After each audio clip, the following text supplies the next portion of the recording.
to see the interest that this topic generated in the CEO community, and we were oversubscribed, so that was wonderful. So developing the art of the audacious ask has been a passion of mine throughout my career, and it's really gratifying to share what I've learned, and also I look forward to the discussion at the close of my presentation today. So I'm defining the audacious ask as the willingness to make bold, brave, original, risky, fearless requests that require the courage to honor our vision and the willingness to step out of our comfort zone. I hope I'm getting everybody excited here. And for the majority of us, for the women on the call, this remains a huge challenge, regardless of the success we've achieved. So what's at play here, and what can we do about it? Don't want to forget about daring. Are we simply born this way, as Lady Gaga likes to say, or do we struggle making truly audacious asks due to the way we are raised as girls? Well, it's a bit of both, and it starts in childhood.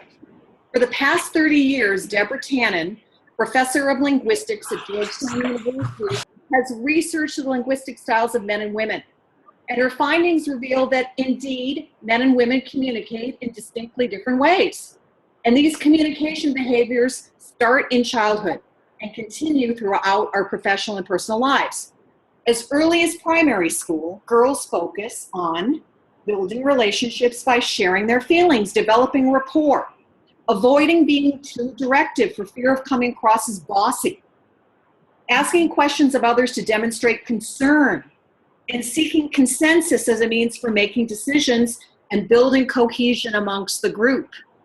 I can actually remember with a friend of mine spending 2 hours discussing who would start the game Jeopardy, because we didn't want to come across as bossing each other around. Whereas the boys in my family established a hierarchy. They frequently shamed each other in playful verbal ways in jousting, and defended their status by publicly one-ing up each other. I certainly saw this behavior, and I was profoundly interested in why this was the case. So Deborah Tannen also found this very interesting, and she continued her research and discovered that both genders continue to display these preferences into adulthood in social settings, the upshot being women maintain their likability and social cohesion by downplaying their certainty, and men maintain their autonomy and personal status by minimizing their doubts. Now, these behaviors have profound ramifications when transported into the work setting. So let's for a moment consider how such communication preferences play out in a larger world stage. Imagine how the audacious asks of two famous men would change if delivered by women. Now, this actually comes from Lena Dunham, a writer for the Washington Post. So bear with me, even though it's very exaggerated.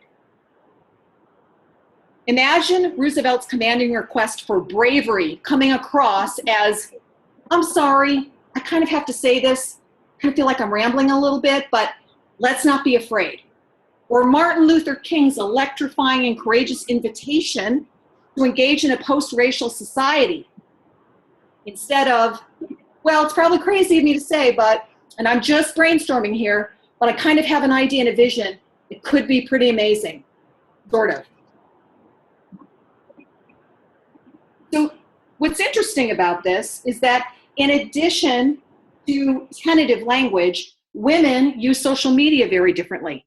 And these stylistic communication preferences are reflected in how we engage in social media. You'll notice on this, can you still hear me? Just want to make sure that I'm here. Okay. So I'm on. Okay, great. So as you can see with this slide, significantly greater numbers of women are visiting highly relational sites like Pinterest, whereas men are finding themselves in the report mode on Hacker News and GitHub.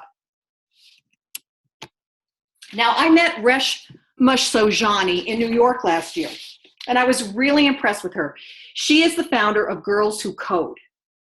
She's trained 10,000 young middle school girls on how to code at this point. And I can attest that she is passionate also about addressing the ways that women downplay their certainty in both science and math. She's connecting the dots in her latest book, helping to explain why women at all levels in business settings, including boardrooms, refrain from sharing their opinions. They ask more questions as compared to their male peers, and they fail to apply for next level positions unless they meet 100% of the expected criteria. Whereas men consistently apply for the same jobs, meeting only 50% of the criteria. So these behaviors put women at a significant disadvantage. And because of this, male leaders dismiss women who ask questions. They underestimate women's ambitions when they fail to put their hat in the ring for a significant promotion. And this type of behavior can translate into millions of dollars over a lifetime in a career. So it's more than communication styles at play here. Because in school, young girls are rewarded for behaving like well-mannered mini adults, constantly seeking that higher bar of perfection, while boys are allowed to run wildly through the halls and fulfilling the maxim, boys will be boys. So Carol Dweck, a social psychology professor at Stanford, began her career designing research on this phenomenon, and her studies revealed that fifth grade girls at the top of their class who performed better than their male peers in all subjects, including math and science, were quick to give up on a task if they perceived it as unusually difficult, while the brightest boys found such challenges energizing. The girls with the straight A's gave up faster than any other group. She was stunned. Now, it's interesting, I can recall the same thing happening to me in fifth grade. I was in accelerated math, and I began to start questioning my ability, especially when it made me feel as if I couldn't relate to many of the girls in my class. So I dropped out of accelerated math, went into normal math, and then by the time I was in high school, my school counselor was telling me that I didn't need any math at all, which is how I ended up in psychology. So what can we do differently rather than repeat the past? So what Carol Dweck found, as in her studies, was that she developed a theory called the fixed versus growth mindset. And what she found is that individuals with fixed mindsets believe that one's potential does not exceed the talents one is born with, and that traits never change. So expending effort on developing interests without a previously demonstrated talent is a waste of time. Now, what she also found is that girls tend to have more of a fixed mindset because they focus on being perfect, whereas more boys demonstrate a growth mindset. But this is not inherent necessarily in our genes, but rather in our socialization. Now, interestingly enough, in terms of my childhood as well, my father used to often say to me, don't do anything you're not already good at, which for years I thought was just a way to sabotage me. But at the end of the day, what I realized is that he had a fixed mindset rather than a growth mindset. So let's take a look at some of the differences. So the fixed mindset would always say, first of all, not sure if I can do it if I haven't already shown that I'm good at it. The growth mindset would say, I'm going to try. It's okay if I fail. It's about learning. When they hit a setback, those with a fixed mindset would say, if I had the talent, I would know how to do this. And in fact, it's embarrassing to try because I'm just going to fail. Whereas someone with a growth mindset would think about how much effort it really takes to get good at something. I'm thinking about potentially Tiger Woods, who right after he won most of his tournaments would go immediately to his house and watch reruns and tapes of his actual plays to see what he could have done better. Now, in terms of criticism, those with a fixed mindset blow everyone off and state, it's not my fault. I'm good at this. I don't care what anyone else says. Whereas if they have a growth mindset, they're thinking about taking feedback in and making those iterations that's going to let them win the next time. If we think about entrepreneurs often have a growth mindset. Well, they need to have a growth mindset. Otherwise, they're not going to be able to continuously iterate in the ways that are going to make a difference in terms of putting out a product that has the flexibility, the adaptability, and the success that's going to help them actually grow a company rather than simply put out a one-hit wonder. So how, in addition to understanding the distinctions between a growth mindset and a fixed mindset, there is a process that all of us can do in terms of on a daily practice level to build the capacity to be much more flexible in the way we have a growth mindset. So first thing to do is to, first of all, understand what are the negative voices that you're telling yourself in terms of why you're not going to be good at something. What is the worst case scenario? What can happen if something doesn't work out? Then recognizing that you have a choice in terms of you are in the driver's seat as far as being able to stretch and grow, and that how you frame the actual challenge you take on is essential in terms of helping you understand that in the pace of change today, anyone who doesn't have a growth mindset is actually going to be left to the side. Talking back to the growth mindset. So developing a way to challenge yourself to continuously tell that voice that they need to minimize the negativity and to continuously celebrate the challenges and the gains that you're making by focusing on a growth mindset. And then finally, taking action rather than analyzing. We spend a tremendous amount of time thinking about what we're going to do and talking ourselves out of it rather than engaging and moving forward.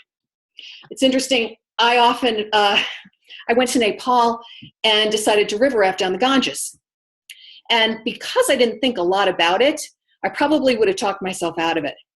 As soon as I got to the place where we were going to disembark, all the fear, the terror, I'd never been whitewater rafting in my life, and I was terrified. And the individual guide who was at the front of the boat looked at me. He could see that I was completely terrified, and he said, "You, come over here, sit next to me. I'm going to help you move through this." And certainly, as soon as I got my foot in the boat, I realized it was the best thing I'd ever done. So part of it is don't overthink, get in the boat, move forward. So what do we mean by this in terms of as a process? I'm going to give you an example in just a moment of a time when I feel like I had definitely some success in terms of an audacious ask, and then also give you some examples in terms of some of the executives I've worked with. So from the perspective of process, it's important to establish first your vision. What difference do you want to make by the audacious ask? How do you summon your courage to move forward? How do you make a connection to your stakeholders that makes this a win-win for them as well as for you? And then to consider the greater good. What kind of change are you bringing about by being audacious in your ask? So several years ago, when I held the role of SVP at a global consulting firm, I was surprised and shocked by the company's failure to stay current technologically. We were not providing smartphones to employees. I know it sounds completely incredible if that was the case, but indeed, that was what I was up against. I couldn't believe a Fortune 500 company was still issuing flip phones. I first approached the division general manager, who was my direct boss, and she rebuffed me, stating it was the CEO's decision and she wasn't going to raise the issue. And this was in a Fortune 500, $500 million a year company. Several months later, it was announced there was a new president, and the president was going to be visiting our West Coast leadership team in San Francisco. And I began planning my audacious ask. So my vision was to request phones for my entire sales and consulting team that reported into me. And that was approximately 55 people. I made several calls to the executives who had worked with Mike Toohey in the past and learned that he was a man of action and he understood the importance of getting things accomplished in the first 90 days.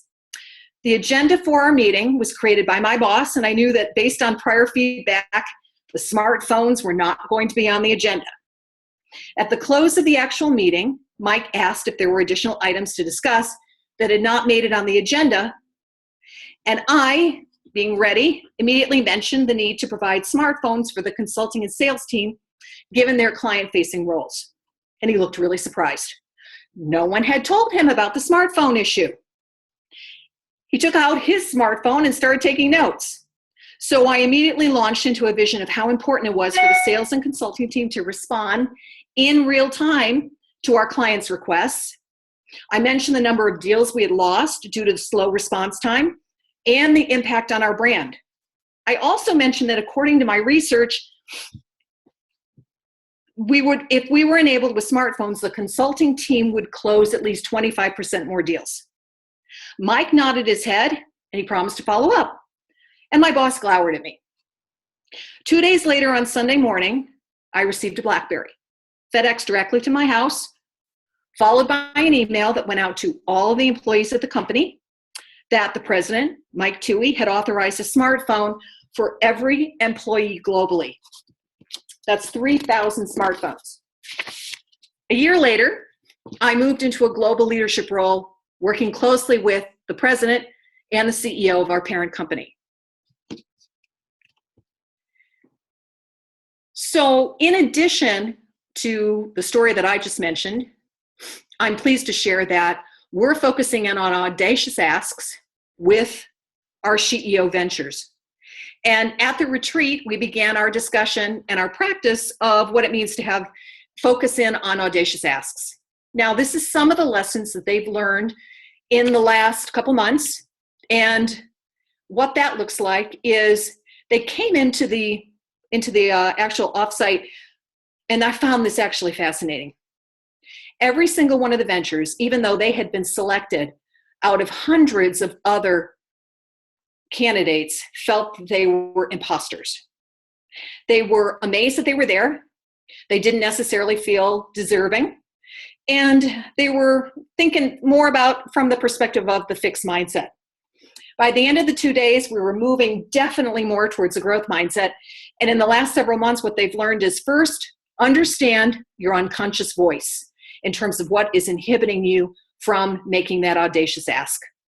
Establish an emotional connection with the people that you're making the asks of. Understand, as I did with Mike Toohey, what matters for them. Align the vision of your company with the ask that you're making, and indeed be as specific as possible. Generalized, kind of tentative requests do not lead to the results you're looking for. Establish success metrics. Let everyone know what good and success looks like, and specifically in dollars if you can, or in any kind of business metrics that others will understand. For instance, what I told Mike Toohey was it was going to be a 25% increase in deals, and as the president, he is responsible for growth of the company. I didn't say that it was going to make people happy. Inform of the progress. Keep everybody apprised.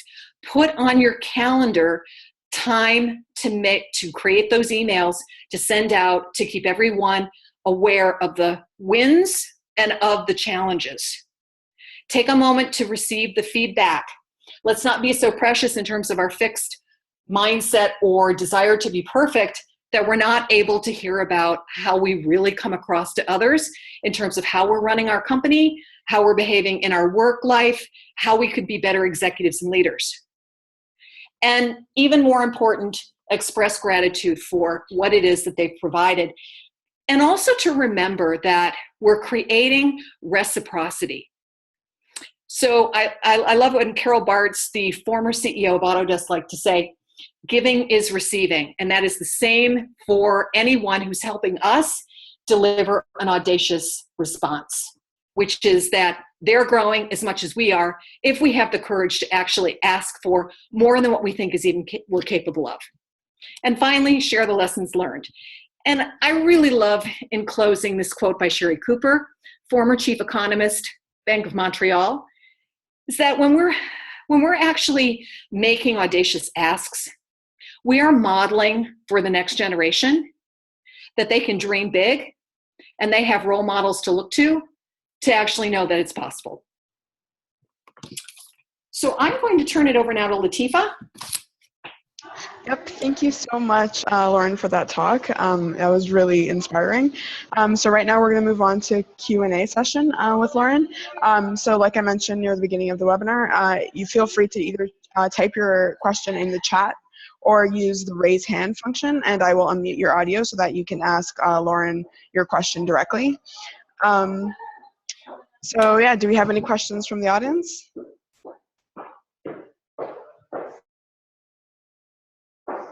No? Okay. Well, I guess I'll start us off. Loren, what do you think is the most difficult part of having women to sort of move from the fixed mindset to the growth mindset? Like, what have you seen women struggle with most when they're trying to transform their way of thinking?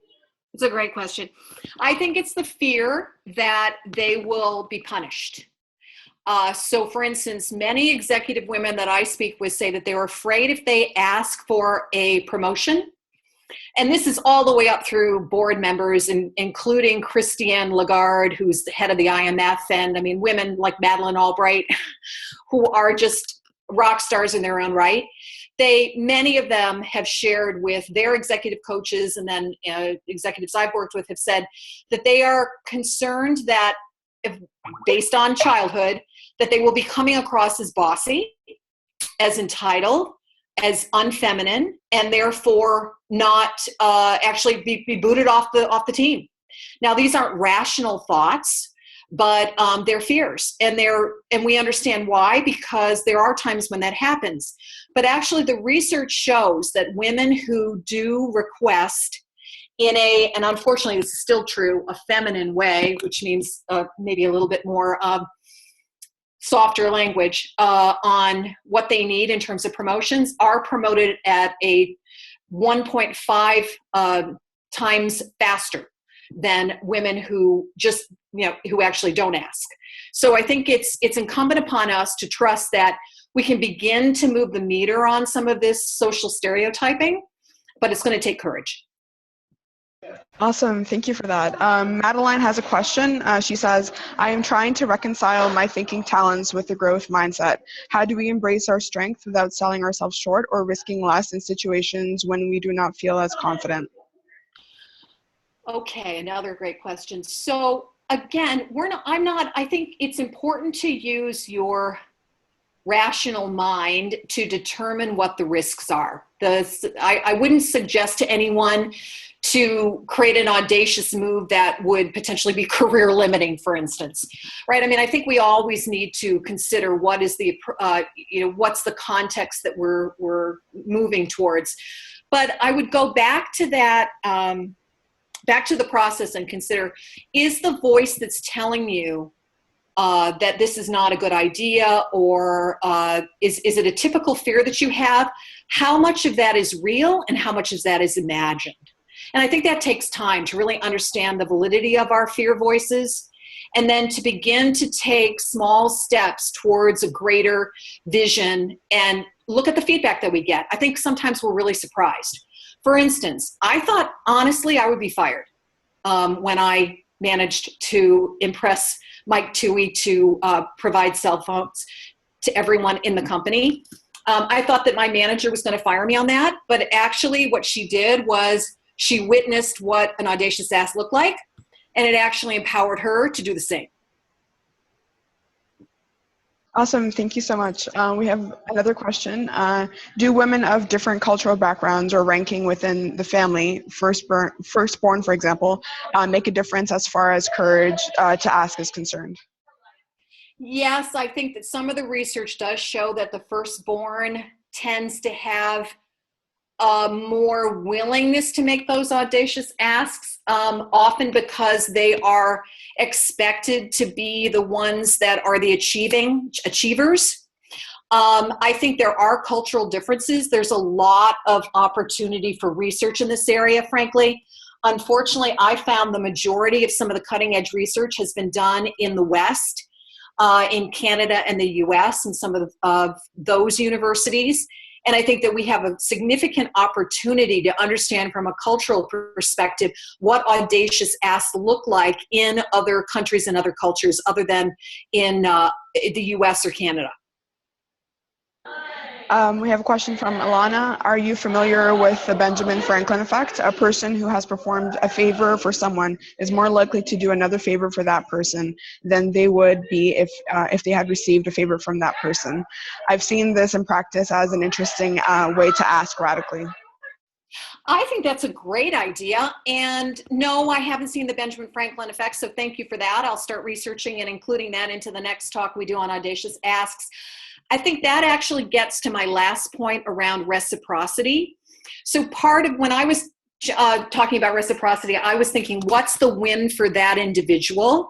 And if we go back to my example, I thought about with Mike, he needed to make a significant difference in 90 days to show that he was a man of action. So I understood that.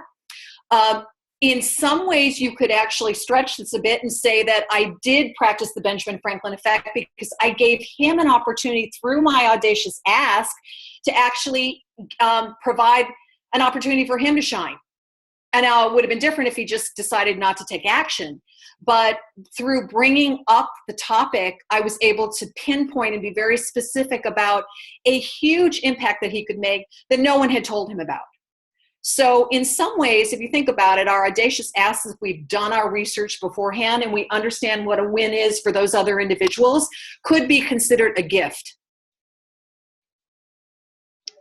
Awesome. Do we have any more questions from the audience? Like I said before, just feel free to either type them into the group chat or use the raise hand function and I will unmute your audio so you can ask directly. I would just take a moment to, if there isn't another question, just to ask anyone of the ventures who are in the ventures, if there's anything I missed in terms of the slide in regards to what they're learning about Audacious Asks.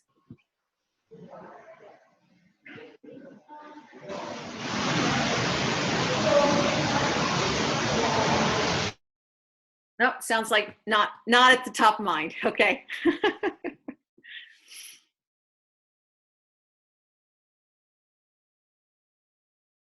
Latif, is that it? Do we have we covered all the questions?